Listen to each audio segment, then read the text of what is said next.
ते मग सांगितले.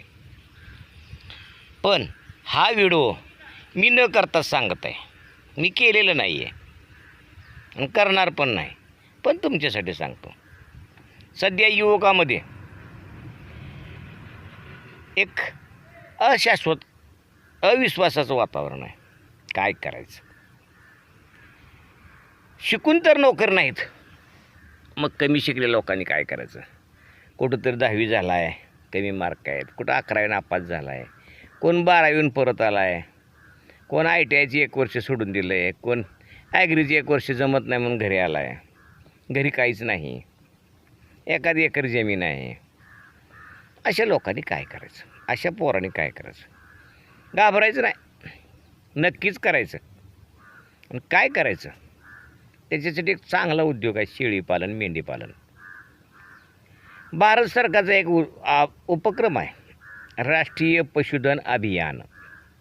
याच्यामध्ये 50 शेळ्या किंवा मेंढ्या, 100 शेळ्या किंवा मेंढ्या, एक 8 बोकडं, 12 शेळ्या मागं 1 बोकड किंवा मेंढी मागं 1 मेंढा, असं त्याचं प्रमाण आहे. 100 घ्या, 200 घ्या, 300 घ्या, 400 घ्या. 50% अनुदानावर हा कार्यक्रम शासन राबवतो आहे. ते महाराष्ट्र राज्यामध्ये लागू केलेलं आहे. एवढं मोठं होत नाही, आम्हाला छोटं पाहिजे. ठीक आहे, छोटं आहे.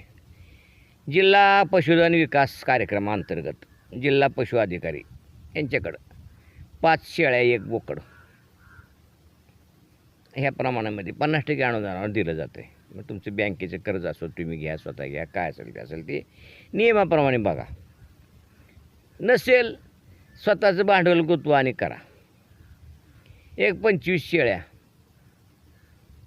2 बोकडं, हे एक प्रमाण. 25 शेळ्याला एक 30 बाय 30 एक कंपाऊंड, आणि एका बाजूला एक 10 फुटाचं शेड आणि छोटीशी गव्हाण, आणि शेजारी एक खोली, कुट्टी किंवा वैरण, भुसा, पेंट काहीतरी ठेवायला, आणि ती तिथे टाकायचं आहे. आणि पिल्लं जी आहेत त्याच्यामध्ये थोडंसं कंपाऊंड बाजूला करायचे की ते बाजूला ठेवायचे पिल्लं, किंवा मोकळी सोडून तुम्ही पाजू शकता, काय अडचण नाही. मग ह्या लोकांनी, ह्या युवकांनी हा शेळीपालन हा व्यवसाय करायचा. मग मराठा समाजामध्ये अण्णासाहेब पाटील ग्रामीण आर्थिक महामंडळ आहे. याच्याकडून अनेक लोक, पोरं सध्या कर्ज घेत आहेत. पण टेम्पो घे, टमटम घे, ट्रॅक्टर घे, JCB घे, वाहन धंद्याच्या कोणी नादी लागू नका.